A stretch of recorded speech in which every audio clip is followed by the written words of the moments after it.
On my first day of college, my parents told me, "We can't pay for school anymore. Can you find a husband instead?" What? I couldn't believe what I was hearing. I'd spent the whole day falling in love with my classes. Introduction to Psychology, where the professor made us laugh while explaining Freud. Creative Writing, where we'd already started working on short stories. Even Statistics seemed interesting with the right teacher. I was sitting on a bench outside the library feeling like my life was finally beginning when they called. My mom's voice was oddly cheerful for someone destroying my future. "We need you to listen carefully, honey. We can't pay for school anymore. What happened to the college savings account you've had for me since I was a baby?" My voice cracked. They'd shown me the statements every birthday. Watched the numbers grow. Used it as motivation when I didn't want to study for the SATs. That money was supposed to be sacred. Untouchable. Mine. There was a pause before my dad cleared his throat. "I had some problems. We're going to need all the money back to pay some debts." Which was weird because she didn't say what kind of debts. Then what am I supposed to do? I felt like I might throw up. My mom jumped back in with her solution. "You need to find a rich boyfriend by the end of the month. You go to school with plenty of wealthy students and you have a good body, so it wouldn't be impossible for you to get a boyfriend to turn into a husband." I sat there stunned while she kept talking. She explained their whole plan like she'd thought it through carefully. How I should target guys in the business school. How I should dress more revealing. How I should laugh at their jokes even if they weren't funny. "If you just don't break up with him even if he cheats on you, then in 7 years you can go back to school again." She said it like 7 years was nothing. Unable to believe what was going on, I hung up without saying goodbye. My hands were shaking as I scrolled to my brother Jerry's number. He'd graduated from law school last year and always knew how to fix things. He picked up on the second ring. "They just told me they can't pay for college and I need to find a rich husband. Is this really happening?" I was trying not to cry. Jerry let out a long sigh. "They did the same thing to me when I started college and I believed them." What? This kept getting worse. He explained how 8 years ago they'd called him with the same story. Same weird debts. Same crazy solution. But he'd been too proud to marry for money, so he'd dropped out instead. Started working as a welder to save up. Spent years breathing in fumes and burning his hands just so he could eventually pay for law school himself. "Why didn't you tell me?" I asked. I thought maybe they'd changed. Maybe they'd learned. I kept hoping they weren't going to do it to you too. His voice was bitter. We sat in silence for a moment. I watched other students walking by with their backpacks and coffee cups, living normal college lives, not being told to sell themselves to the highest bidder by their own parents. "There's something else you need to know," Jerry said finally. "Our parents have ties with the Mafia." The Mafia? Like the actual Mafia? This was insane. Dad's gambling wasn't at casinos. He owes money to some very dangerous people. That's why they need your college fund. That's why they're desperate enough to suggest this husband thing. My brain couldn't process this information. My parents, who drove a minivan and went to church on Sundays, were mixed up with organized crime. My dad, who wore polo shirts and told bad jokes, owed money to actual criminals. "So what do we do?" I asked. Jerry's voice got quiet like he was making sure no one could overhear. "I have a plan to get your money back. But it's going to take both of us and you have to trust me completely." "What kind of plan?" I needed details. "Not over the phone. Can you drive home this weekend? We'll meet at my apartment and I'll explain everything. Just whatever you do, don't let Mom and Dad know we talked. Act like you're considering their marriage plan." "Jerry, you're scaring me." "Good. You should be scared. These people don't mess around. But I'm not letting them steal your future like they stole mine. We're going to fix this." I ended the call and sat there on the bench for another minute, my whole body shaking. Students kept walking past me like nothing had changed, but everything was different now. My legs felt weak when I finally stood up and walked back to my dorm. The building felt too bright and too loud with everyone getting ready for Friday night parties. I made it to my room and closed the door behind me, then sat at my desk and opened my laptop. My class schedule stared back at me from the screen. Introduction to Psychology on Mondays and Wednesdays. Creative Writing on Tuesdays and Thursdays. Statistics 3 times a week. Classes I might not get to finish because my parents owed money to actual criminals. My hands were still shaking as I grabbed my phone and started deleting everything. Call history with Mom and Dad gone. Text messages gone. I changed all my passwords one by one, making them longer and more random. My email password, my banking password, everything. Setting up a new email account took forever because I kept hitting the wrong keys. My fingers wouldn't work right. Jerry had told me to download Signal for messaging, so I found it in the App Store and set it up with a username instead of my phone number. I sent him a message saying I'd drive to see him tomorrow, and he sent back a thumbs up. Then my regular email pinged with a new message. The bursar's office reminding me that tuition was due in 3 weeks. $28,000 for the semester. Money my parents had saved for 18 years and then stolen to pay criminals. I stared at the number and felt sick. I forwarded it to my new secure email and deleted it from my regular inbox. My roommate came in around midnight, drunk and giggling about some party. She passed out in her bed while I lay there staring at the ceiling. Down the hall, I could hear people laughing and talking about normal stuff. Someone was complaining about a chemistry test. Someone else was talking about asking a girl out. They were worried about regular college problems while I was planning to secretly record my own parents. I felt completely alone, even though there were hundreds of people in this building. I must have dozed off at some point because my alarm went off at 7. My roommate was still passed out, so I moved quietly, pulling out the small suitcase from under my bed. I packed the folder I'd been keeping since high school with all my college savings documents. Every birthday they'd shown me the statements and I'd kept copies. Screenshots of their texts promising the money was mine. Photos of them at my high school graduation saying how proud they were that I'd earned a full ride to my safety school, but they wanted me to go to my dream school instead. Everything that proved that money existed and was meant for me. I texted Jerry on Signal that I was leaving at noon like we planned. My roommate stirred and asked where I was going. I told her I was visiting family for the weekend and she mumbled something about having fun before falling back asleep. I threw some clothes in the bag too and headed out to my car. The drive to Jerry's apartment usually took 2 hours, but I kept checking my mirrors. About 30 minutes in, I noticed a dark sedan that had been behind me since I left campus. Not right behind me, but staying steady 3 or 4 cars back. When I changed lanes, it changed lanes. When I took the exit for Route 95, it took the same exit. My heart started pounding. I memorized the license plate and took an unexpected exit for a rest stop. The sedan followed. I pulled into the rest stop and parked near the building, watching as the sedan parked a few rows away. Nobody got out. I called Jerry, trying to keep my voice steady. He told me to get back on the highway and keep driving to his place like everything was normal. He said not to try to lose them because that would let them know I'd noticed. So I got back in my car and drove the rest of the way with that sedan always 3 cars behind me. When I finally pulled up to Jerry's apartment building, the sedan drove past and turned at the next corner. I grabbed my bag and practically ran inside. Jerry was waiting at his door and pulled me into a hug the second he saw me. I hadn't cried yet, but suddenly I couldn't stop. He held me while I sobbed into his shirt, everything from the last day hitting me at once. When I finally calmed down, he led me to his kitchen where he'd covered the whole table with papers. Bank statements, printed emails, photos of documents. He'd been collecting evidence about our parents for months, maybe years. We spread everything out and started organizing it by date. Jerry showed me his laptop where he'd made a spreadsheet tracking every deposit and withdrawal from my college account. The withdrawals matched up with dates he'd marked in red on a calendar. He explained his plan while we sorted papers. Document everything, record conversations, build a legal case. He pulled out a recording app on his phone and showed me how to use it. Then he gave me a tiny microphone that clipped inside my jacket collar, barely visible. We practiced turning it on and off until I could do it without looking. He'd written down contact information for 2 people who could help us. Margot Goodwin worked in financial aid at my school and had experience with emergency situations. Hayden Barlow was a detective who specialized in organized crime cases, and Jerry knew him from when he'd done some legal work for the police department. Having actual names of people who could help made everything feel less impossible. That evening, after we'd organized everything and made copies, Jerry had me sit across from him at the table. He pretended to be our parents while I practiced staying calm and asking the right questions. We went through it over and over, him teaching me what words to use to get legally useful answers. Sunday morning, I woke up on Jerry's couch with my neck stiff from the weird angle and pulled out my phone to search for the financial aid office number at the school. The website said they opened at 8 on Monday, but I found an email for someone named Margot Goodwin who handled emergency cases, so I typed out a message explaining I had a family financial crisis and needed help right away. My hands shook as I typed because putting it in writing made everything more real, and I had to delete and rewrite the email 3 times before it sounded normal enough. Jerry came out of his bedroom with coffee and sat next to me while I attached copies of all the bank statements we'd organized, showing the college fund existed and was meant for me. He helped me write a short summary that explained my parents took the money without mentioning anything about the Mafia or gambling debts, since that would sound too crazy for a first email. Within an hour, Margot wrote back saying she could meet me Monday at 7:30 before regular office hours, which meant I'd have to leave campus super early, but at least I'd get help. I packed up all the documents in a folder and drove back to campus that afternoon with Jerry following me for the first 30 minutes to make sure nobody was tailing me this time.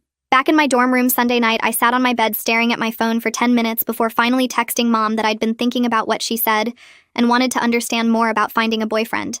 She called immediately, and her voice got all excited like I'd just told her I won the lottery or something, while she started listing all these instructions about which dining halls the business school guys ate at and what times they went to the gym. I turned on the recording app Jerry showed me and held the phone slightly away from my ear, so the microphone would pick up everything while she explained I should wear tighter clothes and laugh more even if nothing was funny. She kept going for 20 minutes about how I should pretend to be interested in whatever they talked about and never argue with them about anything, and always let them think they were smarter than me. Then she mentioned something that made my stomach drop when she said Dad's friend Alessandro knew some rich families with sons my age who might be interested in meeting me. She said his name so casual, like he was just some normal family friend instead of a criminal my dad owed money to, and I had to bite my tongue to keep from saying something. I asked who Alessandro was, and she said he was someone Dad did business with sometimes, and he had connections to wealthy people who might help our family situation. The way she talked about him like he was doing us a favor instead of threatening us made me want to scream, but I kept my voice steady and asked more questions about these families he knew. She said Alessandro could arrange introductions if I was serious about this plan, and I told her I'd think about it while fighting the urge to throw my phone across the room. After we hung up, I saved the recording and took screenshots of her text listing all the ways I should change myself to catch a rich husband. Monday morning, my alarm went off at 6, and I threw on clothes and grabbed the folder of documents before walking across campus in the dark to the financial aid building. Margot was already there unlocking her office, and she looked exactly like her photo on the website, with gray hair pulled back and glasses on a chain around her neck. She sat me down and spread out all my documents on her desk, while making notes on a yellow pad and asking questions about when the money disappeared and how much was in the account originally. Her face got more concerned as she reviewed everything, and she explained that emergency grants existed for unusual situations, but they needed proof of real hardship beyond just parents refusing to pay. She said a police report would make my case much stronger since it would show this wasn't just a family disagreement, but actual theft of money that belonged to me. I realized I'd have to make everything official and involve the police if I wanted any chance of staying in the school, which meant no more pretending this would just go away. After the meeting, I called Jerry from outside the building and told him what Margot said about needing a police report to get emergency funding. He said he'd call his contact right away, and within an hour he texted that Detective Hayden Barlow agreed to meet us unofficially first to discuss our options. We set up a meeting for Tuesday at a coffee shop near campus where we could talk without anyone overhearing, and Hayden could explain what getting the police involved would really mean. That night, Mom started texting me photos of dresses she found online that she thought would help me attract rich boys, and each one showed more skin than the last.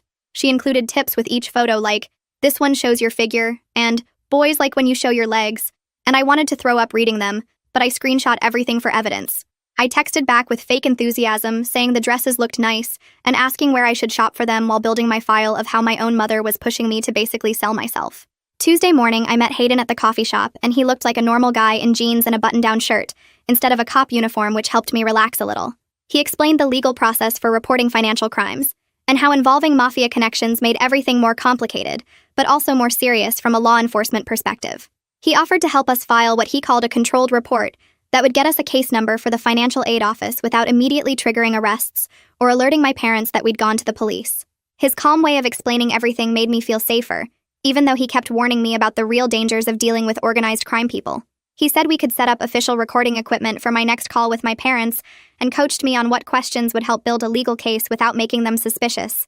He warned me never to meet with anyone connected to Alessandro without police backup, because these weren't people who made empty threats, and the danger was completely real. That evening, I had to go to a business school mixer to keep up my cover story with my parents, and I asked Izzy from down the hall to come with me as moral support. She didn't know the whole story, but I told her I needed a wingman for an awkward social thing, and she agreed right away because that's the kind of friend she was. The mixer was in the business school lounge, and the room was full of guys in blazers talking about internships and startup ideas, while I stood there in one of my normal dresses feeling completely out of place. I forced myself to talk to a few of them and laugh at their jokes about market volatility or whatever, while Izzy made faces at me from across the room to keep me from losing it completely. Wednesday morning, Hayden came to campus with a van full of recording equipment and set everything up in an empty office the campus police let us use. He showed me how the system worked and explained that everything would be legally admissible in court if we needed it later for evidence against my parents or Alessandro. He gave me a list of questions to work into the conversation naturally and reminded me to stay calm no matter what my parents said, because getting emotional would make them suspicious. I called Mom at exactly 2 o'clock while Hayden monitored everything from his laptop and asked about the timeline for finding a husband and what would happen with my tuition if I didn't find someone fast enough. She admitted Dad needed the money urgently for his debts, and when I pushed for details, she used the word consequences, which made Hayden nod and write something down, because that was the kind of language that showed actual threats existed. Dad cleared his throat and took the phone from Mom, his voice shaking slightly as he started talking about the timeline for getting money. He said they needed at least half by next week or else Sandra would. Then he caught himself and quickly said some people would be upset if payments didn't start soon. Hayden's eyes got wide and he started typing fast on his laptop while pointing at me to keep Dad talking. I asked Dad who Sandra was, playing dumb, and he stammered something about just meeting some people he knew from work, before changing the subject back to me finding a boyfriend. My hands were shaking as I asked more questions about these people and their payment expectations, while Hayden recorded everything and took notes about the name slip. Dad kept talking himself into corners, mentioning specific amounts and dates that matched what Jerry had found in their bank records. After 20 more minutes of getting them to admit details about the debt and their plan for me, I finally hung up and just sat there staring at Hayden's equipment. He played back the recording to make sure we got everything clear, especially the part where Dad said Sandro's name, which short for Alessandro. Thursday morning came too fast, and I met Hayden at the police station downtown at 8 o'clock sharp. The building smelled like old coffee and floor cleaner, and there were people waiting on plastic chairs looking tired and worried. Hayden walked me through filling out the official report, helping me write down everything about the stolen college fund and the threats from my parents' creditors. The officer taking the report kept asking me to repeat parts like she couldn't believe parents would do this to their kid. It took 3 hours to get through all the paperwork and questions, with Hayden staying beside me the whole time to make sure everything got documented right. When they finally gave me the case number, a long string of digits that made everything feel more real, my hands wouldn't stop shaking. The reality of reporting my own parents to the police hit me hard as we walked out of the station into the bright morning sun. Hayden put his hand on my shoulder and reminded me this was about protecting myself from dangerous people, not about punishing my parents for bad choices. I drove straight to the financial aid office with the case number and found Margot already waiting for me with a stack of forms. She'd cleared her whole morning to help me and had already started the emergency grant paperwork based on our earlier meeting. She entered the case number into the system and explained how it would fast-track my application through the Special Circumstances Committee. The grant would only cover about 60% of this semester's tuition, but combined with a payment plan and campus job, I could stay enrolled. For the first time since that phone call on the bench, I felt a tiny bit of hope that maybe I wouldn't have to drop out. Margot made copies of everything and gave me a folder with all my documents, telling me to keep it somewhere safe. That afternoon, my phone rang while I was trying to study in my dorm room, and Mom's cheerful voice made my stomach drop. She said Alessandro wanted to meet with me to discuss options for our family's situation, like he was some helpful family friend instead of a criminal. She kept saying how generous he was being, willing to talk about different arrangements, but I could hear the fear under her fake happiness. I texted Hayden immediately while still on the phone with Mom, and he replied within seconds that we needed to control this meeting. Mom said Alessandro suggested Saturday at a coffee shop downtown, somewhere public and safe, which almost made me laugh at how wrong safe was. After hanging up, Hayden called and started planning how to wire me up and position undercover officers around the coffee shop. Meanwhile, Jerry was working on his own angle, spending Thursday night writing up a legal document for our parents to sign. He emailed me a draft that basically said they acknowledged taking my college fund without permission and owed me the full amount plus interest. We both knew they'd never sign it willingly, but Jerry said we had to try the civil route first before things got more complicated. He was building multiple legal strategies at once, preparing for whatever direction this mess might go. Friday morning, Hayden met me at a different coffee shop to go over the plan for meeting Alessandro the next day. He showed me the tiny microphone that would clip inside my jacket and the recording device that looked like a phone charger. He had me practice walking and sitting naturally while wearing the wire, making sure it wouldn't show or make noise. He explained exactly where the undercover officers would be positioned and showed me photos of them, so I'd know who was there to protect me. He'd be watching from across the street with binoculars and a radio to coordinate everyone if something went wrong. The goal was simple, but terrifying: get Alessandro to admit to the debt and threats on tape without making him suspicious. That night, I sat at my desk trying to eat the sandwich I'd bought for dinner, but my stomach wouldn't accept food. The idea of meeting an actual Mafia member tomorrow made everything feel unreal and dangerous, in a way I'd never experienced. Izzy knocked on my door around 9, noticing I'd been quiet all day, and asked if I was okay. She brought a container of soup from the dining hall and sat on my bed while I pretended to study at my desk. She didn't push for details about what was wrong, just kept me company and talked about her own classes and drama with her roommate. Her quiet support helped more than she knew, even though I couldn't tell her why I was really scared. Saturday morning, I woke up at 5 and couldn't go back to sleep, just lying there thinking about what might happen. I got dressed in the outfit Hayden had approved, making sure the wire was secure and invisible under my jacket. The coffee shop was only a 10-minute walk from campus, but it felt like the longest walk of my life. I got there 20 minutes early and ordered a small coffee with hands that shook so bad I dropped my change. I picked a table by the window like Hayden had instructed and tried to look normal while my heart pounded. Alessandro arrived exactly on time, looking like any other middle-aged businessman in khakis and a polo shirt. He smiled warmly and shook my hand like we were having a normal business meeting, then ordered a black coffee before sitting across from me. He was polite and even charming as he explained that my father owed him significant money from gambling over the past 2 years. He pulled out a small notebook and showed me figures, dates, and payment records that made my stomach turn. He never raised his voice or made explicit threats, but when he mentioned how family problems can affect everyone, he looked directly at me with cold eyes that made his meaning clear. He talked about creative solutions and mentioned that smart young women who understood family obligations could help restructure difficult debts. When I asked what he meant by restructure, he smiled and said that certain social arrangements could offset financial obligations significantly. He actually suggested that if I was smart about marriage to the right family, my father's debt could be considered differently. Then he mentioned that all the payments had been processed through Powell Credit Union, giving us the paper trail Hayden wanted.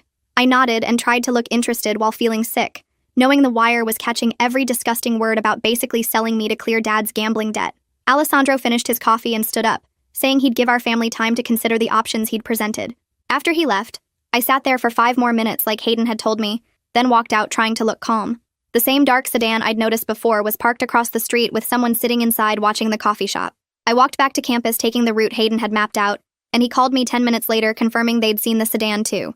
He said they were increasing security measures immediately and would have someone watching my dorm. The reality that actual criminals were tracking my movements and knew where I lived made everything feel more dangerous than I'd imagined possible.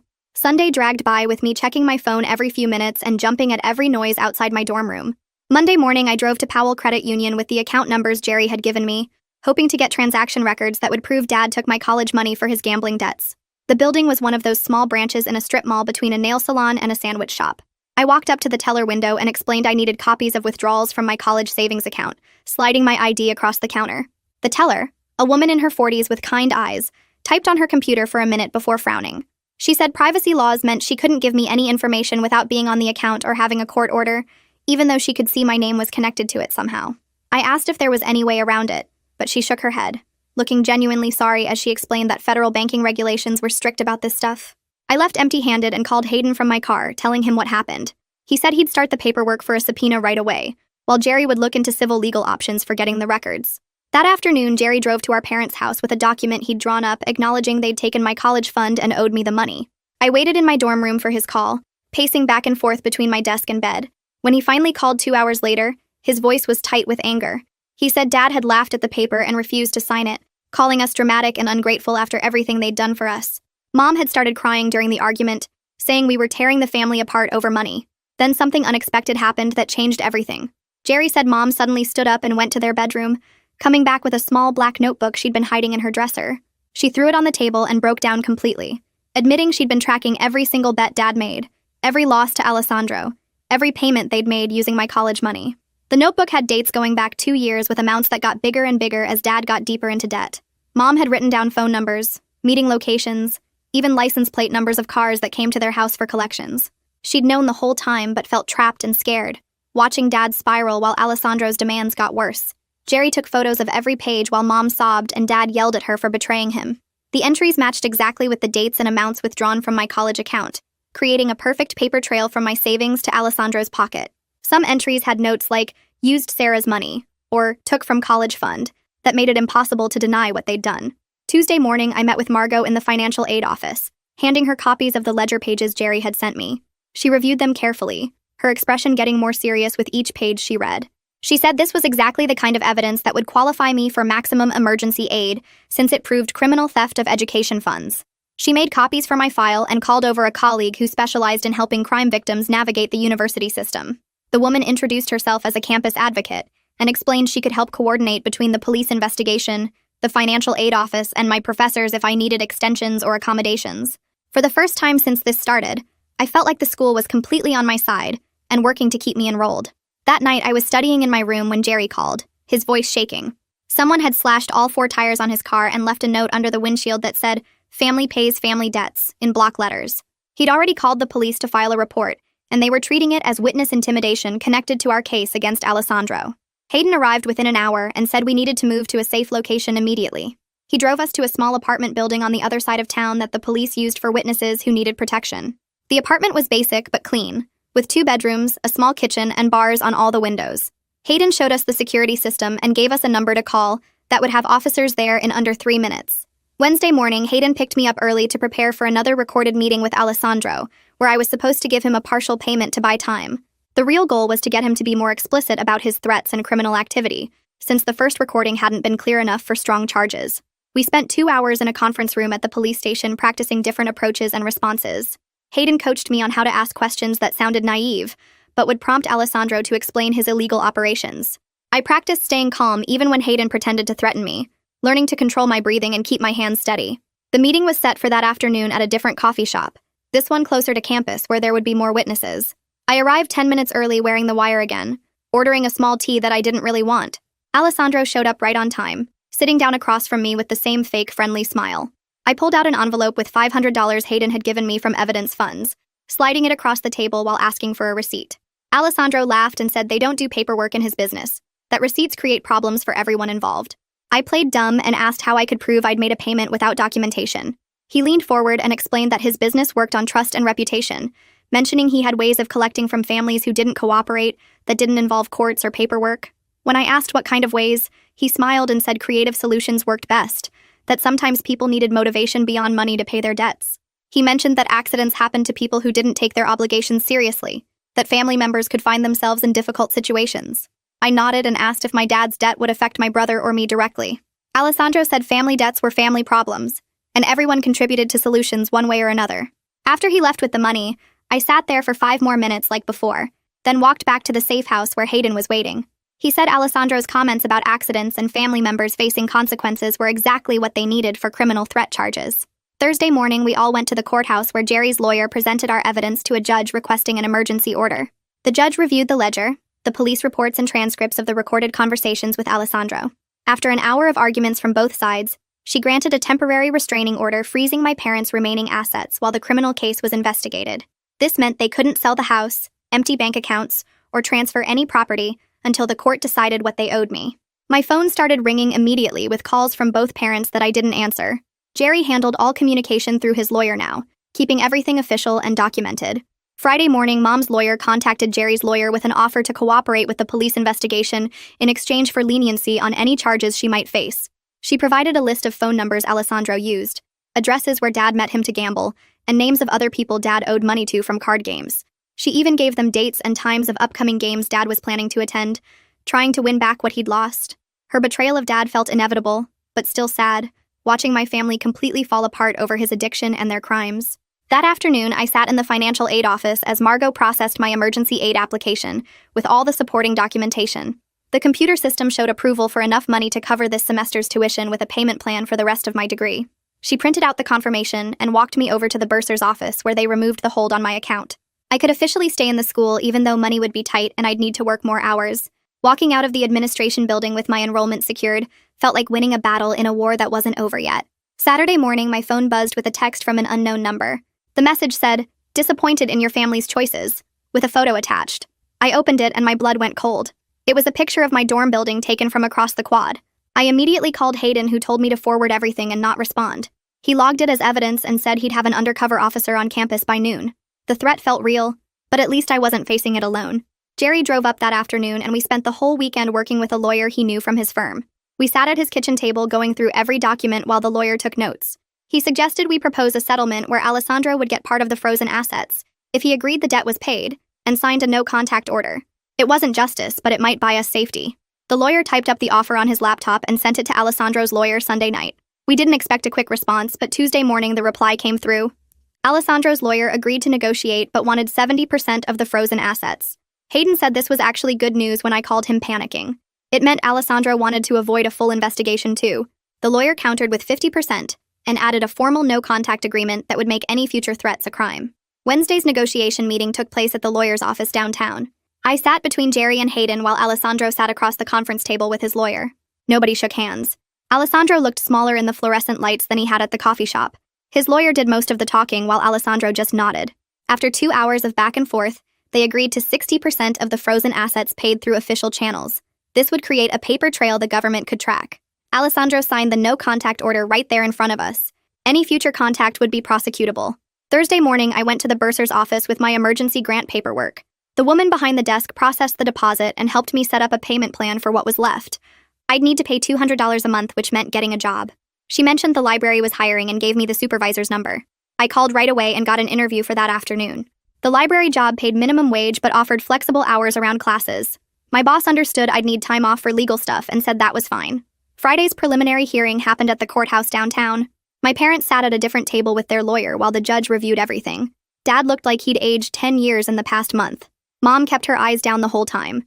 The judge ordered them to sign a lien against their house to secure my claim to the stolen funds. This meant if they sold the house, I'd get my college money first. Dad's hand shook as he signed the papers. Mom seemed almost relieved it was becoming official. They had to acknowledge what they did in legal terms right there in court. The following week started their required treatment programs. Both parents had to attend Gamblers Anonymous meetings as part of their plea agreement. Dad went to meetings every Tuesday and Thursday night. Mom had to go to family counseling sessions for people who enabled addicts. The court would check their attendance records monthly.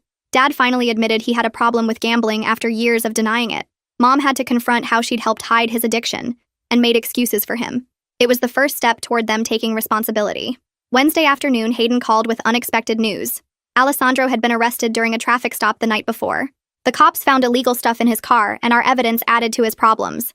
He'd be dealing with his own court cases for months, which meant he was too busy to bother us. The immediate danger finally felt like it was passing. My parents' lawyer reached out to Jerry with a proposal about communication going forward. They suggested written updates only with no direct contact for now. Any future relationship would depend on them completing their treatment program successfully. The lawyer said they understood if I needed space to heal. I agreed to the terms because I needed time to process everything. Jerry supported whatever I decided and said there was no rush to forgive them. Thursday, I went to the registrar's office to reduce my course load for the rest of the semester. Dropping from 5 classes to 4 would help me manage the stress better. It meant graduating a semester late, but that seemed small compared to everything else. The advisor understood and helped me pick which class to drop. I kept psychology, creative writing, and statistics, but dropped my elective. This gave me more hours for the library job, which I needed for the payment plan. The routine of shelving books felt normal and safe after all the chaos. My supervisor was a quiet woman who didn't ask personal questions. She showed me the system for organizing returns and left me alone to work. Other students came and went without knowing my story. I helped them find books and checked out materials like any other student worker. The normal routine of scanning barcodes and pushing the book cart between stacks felt like the most peaceful thing in my life. Friday afternoon, Jerry called while I was sorting returns and told me he'd decided to take the bar exam again next month since he'd put everything on hold to help me with this mess. He asked if I could help him study, and I said yes right away, because helping each other felt like the only good thing happening. We set up a schedule where I'd quiz him on legal terms during my library breaks, and he'd help me with homework over video calls in the evenings. I made flashcards from his old bar prep materials, and we'd go through them together, him answering questions while I checked the answers. The routine gave us both something normal to focus on besides lawyers and court dates and wondering if our parents would ever be okay again. 3 weeks went by with this new pattern, and I finally moved back to campus housing with a new roommate who didn't know anything about what happened.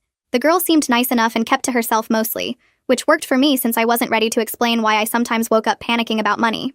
Izzy came over to help me unpack and hang up posters, trying to make the room feel normal even though nothing really was. She brought string lights and helped me arrange my desk the way I liked it, not asking too many questions when I got quiet.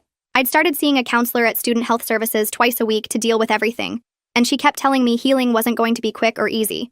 The counselor gave me breathing exercises for when the panic hit and helped me understand that what my parents did wasn't my fault, even though it felt like it sometimes. That same week, I went back to the bursar's office where they finalized my payment plan with exact numbers I could handle. $200 a month from my library job plus a small loan would cover everything, though it meant I'd graduate a semester late. The woman behind the desk printed out all the paperwork and highlighted the important parts, showing me how to set up automatic payments so I wouldn't miss any. Seeing it all official with stamps and signatures made me feel safer than I had in weeks, because now no one could take this away from me. My parents' lawyer sent a thick envelope to my dorm with a formal apology letter they'd written as part of their plea deal. I sat on my bed staring at it for 20 minutes before opening it, my hands shaking a little. They took responsibility for stealing my college fund, and said they were sorry for trying to make me marry someone for money, and for putting me in danger with their gambling debts. The letter went on for 3 pages with lots of legal language mixed in with their actual words. I read it once, then put it in a folder at the bottom of my desk drawer, not ready to forgive them, but noting they'd at least admitted what they did. Jerry and I talked about it that night, and agreed we'd think about contact again after they finished their treatment programs, but not before. My creative writing class became the place where I could finally use all this pain for something useful. The professor assigned us to write about a moment that changed us, and I wrote about sitting on that bench when my parents called. I didn't hold back, putting all the betrayal and fear and anger into the words, making it as real on the page as it felt in my life. When I read it in workshop, the room went completely quiet, and the professor called it powerful and authentic, saying trauma creates the most honest art. After class, 3 different students came up to me separately, sharing their own stories about parents who'd let them down or stolen from them, or chosen addiction over family. Hayden called the next morning with updates about the sentencing, explaining that Mom's cooperation with the investigation meant she got probation instead of jail time. Dad had to do mandatory treatment for gambling addiction, plus community service, but also avoided prison, which felt too easy even though Hayden said it was pretty standard for first-time financial crimes. I felt weird about them not going to jail, but also relieved because having parents in prison would be its own kind of hard. Hayden said the case was officially closed now, and Alessandro's organization was basically gone after his arrest, so we didn't need to worry about retaliation anymore. That weekend, Jerry drove down, and we went to the bank together to open a joint education savings account with both our names on it. We set it up so any withdrawal needed both signatures, and monthly statements went to both our emails, making everything transparent. We each put in $50 to start, which wasn't much but felt important as a symbol of rebuilding what got stolen. Every month we'd add whatever we could afford. Him from his new job once he passed the bar, and me from library wages after paying my bills. A month after everything started, I found myself walking past that same bench outside the library where I'd gotten the call. The same students walked by with their coffee and backpacks, worried about tests and dating and normal college problems, while I stood there feeling like a different person than the girl who'd sat there before. I called Jerry right then just to hear his voice, standing in the exact spot where this all began, reminding myself I wasn't alone anymore, and never would be again. We kept all our safety stuff in place even though the danger had passed because being careful had become habit. New phones with new numbers, checking in with each other daily, staying aware of who was around us, meeting in public places when we had to see lawyers or sign papers. Hayden called once a month to make sure nothing new had come up, and to remind us we could call him if anything felt wrong. 6 weeks from that first phone call, my life had found a new rhythm that almost felt normal. 2 months passed with me working extra shifts at the library and studying harder than ever before. Jerry called one Thursday afternoon while I was shelving books to tell me he'd gotten his bar exam results in the mail. He'd passed on his second try to already had 3 interviews lined up at different firms. The next week, he started at a place that handled financial crimes and fraud cases. He texted me photos of his new office with its view of the parking lot and said our family mess had taught him more than any textbook. I felt proud seeing him in his suit and tie after everything he'd been through to get there. My own grades started climbing once I could focus on the school instead of survival. The statistics professor pulled me aside after class to say my test scores had improved by 30%. In creative writing, I turned in a story about trust that made the whole workshop go quiet when I read it. My psychology essays got comments like insightful and well-researched, instead of the rushed work from before. By finals week, I was pulling all-nighters in the library for normal reasons like everyone else. The grades posted right before winter break, and I'd made the dean's list with a 3.8 GPA. I screenshot the email and sent it to Jerry, who replied with 5 exclamation points. Hayden called that same week with news about Alessandro's organization falling apart. The arrest had scared off most of his crew, and the rest were laying low or leaving town. He'd been checking with his contacts, and nobody was talking about our family anymore. The whole operation just dried up once Alessandro got locked up and his lawyers got busy with bigger problems. I could finally stop looking over my shoulder every time I walked to class. Spring registration opened, and I signed up for Introduction to Law along with my other requirements. The pre-law advisor helped me plan out the next 3 years to meet all the requirements for law school applications. Jerry sent me his old LSAT prep books and highlighted which professors to take for the best recommendations. We talked every Sunday about different areas of law and what kind of lawyer I might want to be. He promised to help me study for the LSAT when the time came and said I'd do better than he did. 3 weeks into spring semester, a letter arrived from Mom through her treatment center. The envelope had my name written in her shaky handwriting and felt thin between my fingers. Inside, she'd written 2 pages about completing her program and understanding what she'd done wrong. She asked if maybe we could meet for coffee sometime when I felt ready, but said she'd understand if I never wanted to see her again. At the bottom, she'd added that Dad was doing better too, and hadn't placed a bet in 5 months. I folded the letter carefully and put it in my desk drawer under my notebooks. Maybe someday I'd be ready to have that coffee, but not yet. Izzy noticed me being quiet that night and brought over cookies from the dining hall. We sat on my bed and I finally told her everything from the beginning. About the phone call and the marriage plan and the Mafia and recording my parents and everything with Alessandro. She listened without interrupting, even when her eyes got wide at the dangerous parts. When I finished, she hugged me and said she'd suspected something bad was happening, but never imagined all that. She admitted she'd been worried when I kept disappearing and seemed so stressed but didn't know how to help. Having someone who knew the whole truth but still treated me normal felt better than I expected. We started having weekly coffee dates where I could talk about the legal stuff or family drama without explaining the backstory. Summer came and went with me working full-time at the library and taking 2 online classes to catch up on credits. Jerry helped me find a cheaper apartment near campus that I could afford with my library wages and financial aid. We painted it together over a weekend, and he installed extra locks on all the windows. By August, I'd saved enough for the next semester and felt stable for the first time in almost a year. When sophomore year started, I walked onto campus feeling different from the scared girl from last fall. My backpack held books I'd bought myself with money I'd earned through honest work. The pre-law classes were hard but interesting, and my professors knew me by name. I had a regular study group and friends who invited me to parties, and nobody trying to marry me off for money. Jerry and I talked every week about his cases and my classes, and sometimes even normal stuff like movies or sports. My parents stayed in their programs and sent updates through their lawyers but kept their distance like we'd agreed. The campus felt safe and familiar as I walked the paths I'd been terrified on just 12 months ago. Standing outside the library where everything started, I felt genuinely happy and free from anyone else's plans for my life. Thanks for sticking with me through all these strange twists and turns today. Definitely made it more interesting sharing the questions together. Like the video, it helps more than you think.